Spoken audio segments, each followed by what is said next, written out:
Are you... I tried to take that person hostage, and because the teammate went down right next to me, I revived them instead of taking them hostage. That was really good. I like the mechanics of this game. Good priorities. I don't know how that person died. Wow, he put it right in my head. Wow, your gun has me trapped. Are you serious? What the... A gun got you trapped? Yeah, a sentry. Somebody placed a sentry in a perfect position, let me tell you. And it fucked me. It fucked me good.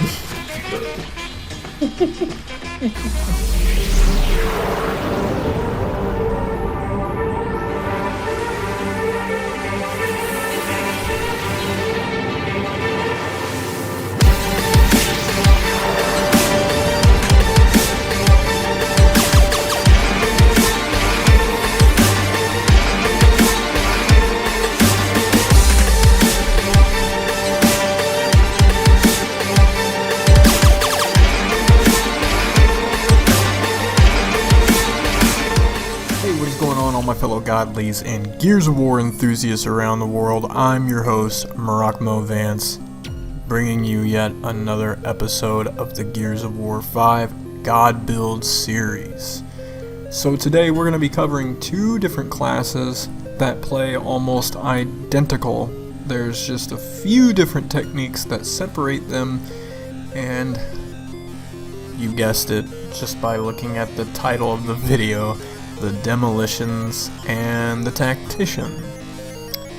So, both of these classes are geared around explosive damage. They do lots and lots of bleed with all of the explosive weaponry that you can muster. The boom shot, the torque bow, the frag grenades, the salvo, anything that explodes will do a tremendous amount of bleeding damage for both of these classes. So that's the way that you're gonna wanna play.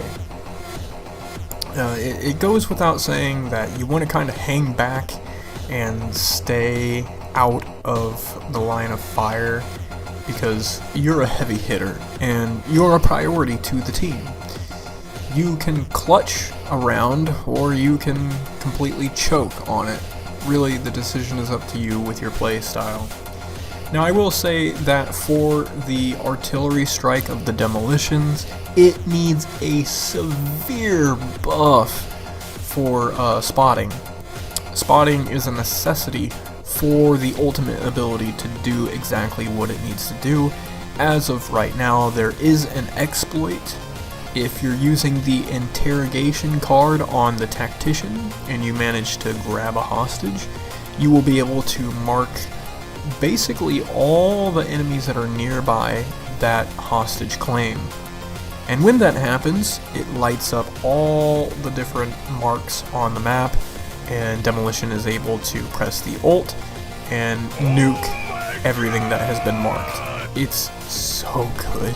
This combination is euphoric. If you have a friend and they are playing Tactician, you should play Demolition and do your spotter support. If you're the Tactician, you should include Interrogation mod card while playing with your Demolition buddy, because you guys can tag team off of each other and it's just a miracle. Not only the fact that you can do that with Demolition, but Tactician also has an exploit with their ultimate, so they can resupply themselves with explosive ammo, and then they can basically just spam the grenade launcher GL, and that's what you're gonna do as the Tactician. In fact, the Tactician is so good in-game that once the perks are leveled up for the resupply on cooldown, or the cooldown on kill and resupply explosive ammo, you're just going to be nuking the entire map with one ultimate. It is incredible. So 3 minutes have gone by and we haven't even gotten into the builds. Let's just read the description for both of these classes. So as it says with the Tactician brings leadership to the team by marking targets and restocking ammo when needed. It's funny how this is put in the description, yet nobody tells you how important the interrogation mod is, but we'll move on to that here in a minute. The ultimate ability regenerates ammo for nearby allies. Again, once you get the perk that allows you to resupply explosive ammo, this is going to be freaking incredible if you get your hands on something with explosions. Passive ability, anyone who kills your marked target gains 5 seconds of ultimate recharge. That's always good. I mean, you should be marking targets regardless of what class you are. It just helps the team. It notifies where people are at all times. You just want to get in the habit of marking whenever you're shooting at something. Even if your role on the team isn't all that great, you still just kind of want to mark targets regardless. So for the Demolitions, it says that raining death from above, the Demolitions class strikes down priority targets with powerful explosive weaponry. The artillery strike drops 5 artillery rounds onto enemy that you have marked. So once you have spotter support, anybody can mark a target, mark up to 5 targets, and marks twice as long. So if you count like your teammates, you have 5 to yourself, your teammates have 1, so you can get up to 6, 7, 8, 9 targets marked on the map, but it's a hell of a lot more if you have a Tactician who has the interrogation mod. So let's get into these builds. For Demolitions and Horde, you're going to be using Confirmed Kill because kills with artillery recharge artillery by 21 seconds. You definitely want to have Razor Hail because explosive hits cause bleeding for 27% of the damage. Keep in mind that my mod setup, I'm not maxed out on. I've got 2 cards right now that are maxed out. Otherwise you're going to crank in a lot more time getting these mods maxed out. So spotter support, we already mentioned this. Artillery drops 6 rounds on allied marked targets. Custom boom shot, 60% increased damage and active effects. Officer's prerogative, artillery fires 6 additional rounds, so on top of the 6 that you already get with spotter support, you're getting 6 more with officer's prerogative. Not a whole lot changes for escape. You want to be using spotter support still, Razor Hill as well, but then you have a totally different playstyle with grenades because grenades are more abundant in escape mode. You can plant 4 extra grenade traps, you can have your capacity increased by 5, and then 50% kills near allies drop ammo, so pilfer ammo. That's really good in escape because you will find yourself running out of ammo a lot in escape. Moving on to the Tactician. For the build on escape, you're going to want to run Shredder. Explosive hits cause bleeding for 24% of the damage. Resupply duration. Resupply duration increased by 50%. Interrogation, as we've mentioned before. Meat shields marked all targets within 45 meters. And then 100% increased resupply radius with the resupply amplifier. Recharge bounty, 19-second reduction cooldown on marked kill. So if you're in the business of marking targets and the targets die when they're marked, it's going to cool you down. Not that you really need it because once you get that perk in Horde mode for cooldown on kill, you're going to be getting your ultimate a lot. So it's just a matter of getting your perks maxed out with the Tactician. It's super important for Tactician and Demolition to be able to max out their perks. Same thing with Gunner. I know that there's so many people who host matches in this game and they say donate to Fabricator, donate to Fabricator, but that's just because they're greedy fucks. Honestly, if they're playing an engineer, they want all the power and they're greedy as hell doing it, but they don't understand that a teammate, especially a good skilled player, is the best line of defense, period.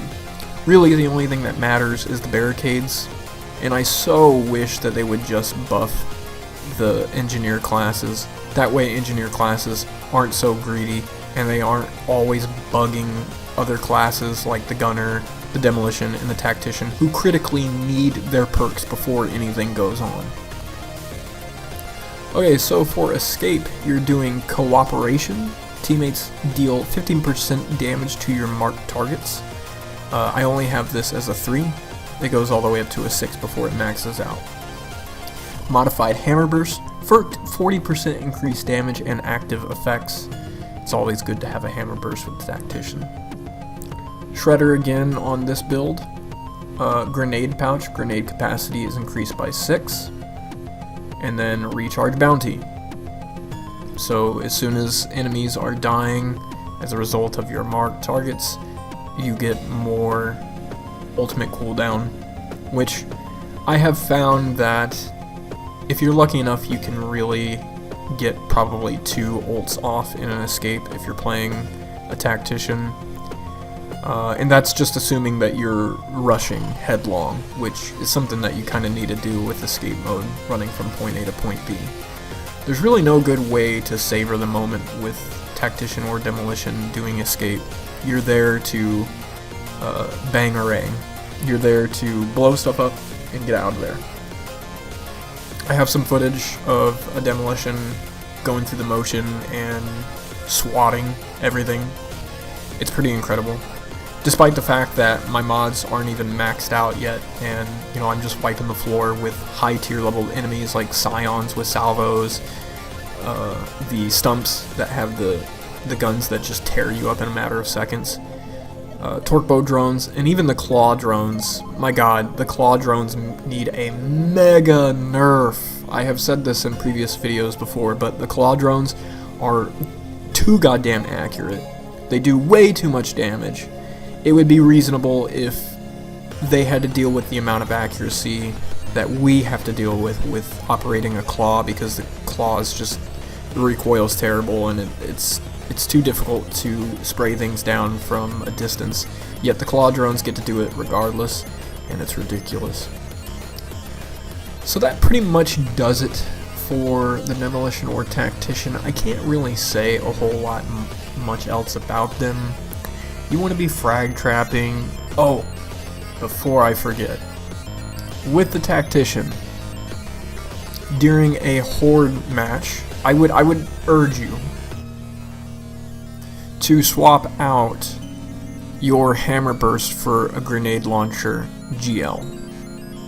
Why? Because, as I said before, with the resupply, you can spam the grenade launcher part of it. So you can rain hell and just spam it infinitely as long as that resupply ultimate is up. So again, it's one of those things where I wish you could edit the loadout for your class, but since you can't, you're gonna have to just go to the fabricator and buy the grenade launcher GL. So on top of you needing to max out 2 perks, you're also gonna have to afford a very expensive gun, which is like 4K power. It's pretty ridiculous. Same thing goes for Demolition. You start off with a Lancer, a snub pistol, and a boom shot. The Demolition can pick up a torque bow off of an enemy, so you don't have to worry about that immediately. You can really just get kills with your ultimate and your boom shot. But the most important thing for the Demolition is a weapons locker. I think we discussed this in the marksman build, but a Demolition is really going to need a weapons locker, and it's going to be at least level 2, preferably level 4. So on top of them needing to max out 2 perks as well, you also need to have a torque bow instead of a Lancer, and then your boom shot, which you want to have a couple of them on the locker, and then a couple of the torque bows on the locker as well. That way you always have ammo for both. What I will say for the perks of the Demolition is you want to get your ultimate cooldown and probably ammo regen. Now you do not need ammo regen if you're using the torque bow combination and boom shot and you have a weapons locker.